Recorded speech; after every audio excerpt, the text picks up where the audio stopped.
086. 7:15, we're going into how you look at your child's growth mindset. How can you help them out with that? The Jet Set Breakfast with Michelle Constant. So children need to develop a growth mindset as they grow older from a very early age. And to tell us more about it is Colin Northmore. He's the principal of Evolve Online School. He was also the principal of the wonderful Sacred Heart a while back, and he has done incredible work, and certainly my interactions with him have always been quite extraordinary around the arts and how he thinks about children and their education. Colin, thank you so much for joining us. Hi, Michelle. Hi, Colin. Sorry, we had a moment's silence there from you. No worries. It's wonderful to talk to you again. Colin, you talk about a growth mindset for children, and there's something called neuroplasticity. So for those Luddites, what is neuroplasticity? It's actually a lot less complicated than it sounds, Michelle. It's basically the way your brain creates pathways, neural pathways, and it's a process that your brain goes through every time you are stimulated by something, every time you have a conversation or read something or watch something, then a pathway gets created in your brain. And then the big important thing from a neuroplasticity point of view is that the more you have a certain stimulation, the more embedded that pathway becomes. So it led people to believe that once your brain had formed, that was it. You were stuck with whatever brain had formed. But scientists have discovered in recent years that your brain can actually go through a restructuring, and particularly during adolescence, there's this whole rewiring of your brain that goes on.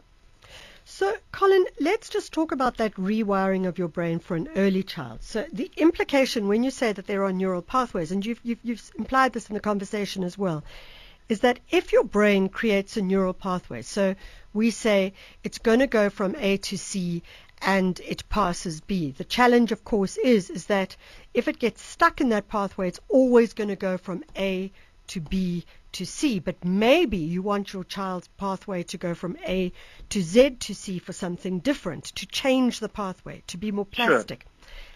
Sure. Carry on. Is that correct? It's a very simple way of looking at it.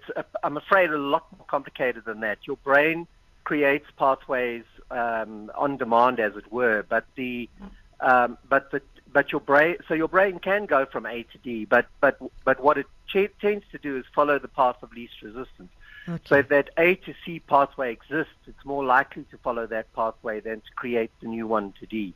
And it takes conscious effort or a particular mindset to teach children that they don't just have to react, that they can actually sit back and think about things differently. So how do you teach children to think differently? Because there are certain times in their life when they're very young and then when they're teenagers, when this kind of opportunity allows itself for parents to really work with their kids on this. Sure, and the biggest problem is that our society does not prepare children properly in this way, especially at school. So one of the biggest problems is marks. You tell a child their worth is measured in the number of marks that they achieve on a test or in an assignment or for homework. And it tends to be a fixed understanding. So I did my test, I got 10 out of 20, I'm stuck with that 10 out of 20, it defines me forever.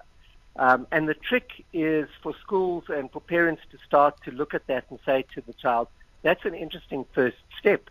So when your child arrives home with 10 out of 20 or 5 out of 20, it shouldn't be a case of, you naughty child, you didn't study hard enough, or you don't want the child to get the sense that 5 defines them. You rather want to say to them, well, that's very interesting. You got 5 out of 20. What could you do differently next time to do better? Or why don't you do it again, even if it's not going to be marked again, just to prove to yourself that you are capable of better than that, so that next time when you encounter it, you've learned how to change the pathway. You've learned how to do it differently. So, Colin, there's an interesting, your approach is to say, you got 10 out of 20, but that's a start, or not but, it would be that's a start, yes. Yet perhaps we could take this further. And in the conversation that you write about, you talk about the concept of yet. Yes. Talk to us about that. I love the word yet. So at Evolve Online, we use what's called a mastery-based approach as opposed to a marks-based approach. So every child gets multiple attempts at doing something. So it's not a case of you haven't learned how to do quadratic equations. It's a case of you haven't learned how to do quadratic equations yet. And if you put the yet at the end of many sentences, it just changes a child's complete perception of themselves and their abilities. So, I didn't do well in that project. No, you didn't do well in that project yet.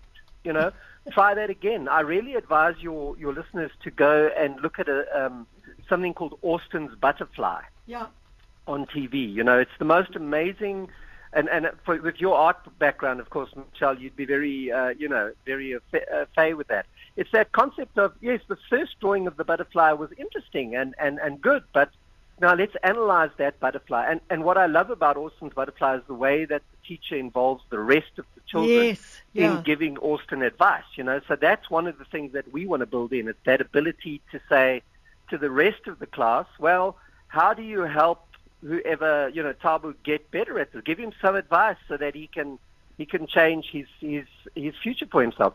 And in doing that, the children are building their own strategies for how they would. I'm giving you advice, but I actually think about it and think, well, I could have done that too, maybe, and get better marks that way, or better results that way. I hate the word marks. Better results that way. I've always been a bit of you talk about words that you hate. I hate the word but. Someone will go, you're great, but. Or this cake is good, but. So there's always a kind of, there's a qualifier. And the word yet seems to be a much better word because it opens it up as opposed to closing the conversation down. Correct, yeah. And the word yet is also very powerful because it's one of these things that's so quick you can learn as a parent particularly so quickly to use that word, to make it part of your discourse with your child. Yeah. So, and it's not a big change. It's not like you have to go and study neuropsychology to get it right. Just use it more. That's interesting. Is another great phrase I like. It's that sort of looking at a thing not as a problem but as a learning point, as in a moment in time where you can say, well, let's see what we can learn from this thing. I'm thinking about the ARTO thing that's going to come into place at some point where they're going to say you've got 15 points, and then as you make mistakes, you're going to lose those points. Yes. And in many ways, I think it was Ben Zander. Yes. Benjamin Zander, who said that he when he was working with his students, he would start with giving them an A. Give them an A, yes. Yeah, and then give them 10 out of 10. Yes. And then, so you started with an A. And then it was up to you to make sure that you kept the A as opposed to the fact that you had to work towards the A. Do you think that's a way of working with kids? I mean, some people are not happy with ARTO. Benjamin Zander in that particular party also says to the kids, okay, you've got an A, now why don't you sit down and write out how it was, sort of like almost a reverse history exercise where you say, he says to them, okay, now sit down and write out, now I got an A and this is how I got my A. So he gets them to describe the process they're going to follow, the journey they're going to follow to get that A. It also ties in very closely with the concept of loss aversion theory. I don't know if you've heard of loss aversion theory. No. It's the thing that we are more likely to fight to keep something we have than to fight to get something we don't have, if you see what I'm saying. And so telling a child you've got an A, all you need to do is complete these things. You just got to get along the journey that gets you to an A. And the child having the A is more likely to fight to keep the A than if you say to a child, if you do all the stuff, you will get an A. Because that's which is a bit overwhelming, actually. Yeah, it's like I've got to do all the stuff before I get the A, whereas in Zander's approach, it's already there. You just have to make sure you keep it. I absolutely love that. In closing, I know, Colin, you spoke about plasticity earlier. There is a book, and I forget who the author is, called Elasticity, which I'm assuming is a very similar idea.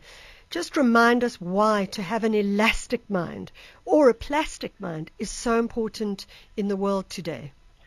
It's so important because the world tells you no all the time. It tells you you can't. It tells you, you're limited. It tells you, and children who struggle most are the ones that keep getting told they're limited and that, I can't do maths, or you can't do maths, you can't do this, you can't do that.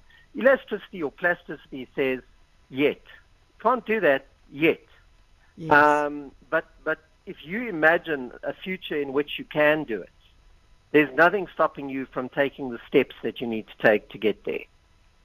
So it allows this agency, this ownership of their future on the part of children. So let's take but out of our language and put yet back in. Colin, thank you so much for joining us. Thank you, Michelle. Have a lovely day. Yep, that's Colin Northmore, Principal of Evolve Online School. What a great conversation.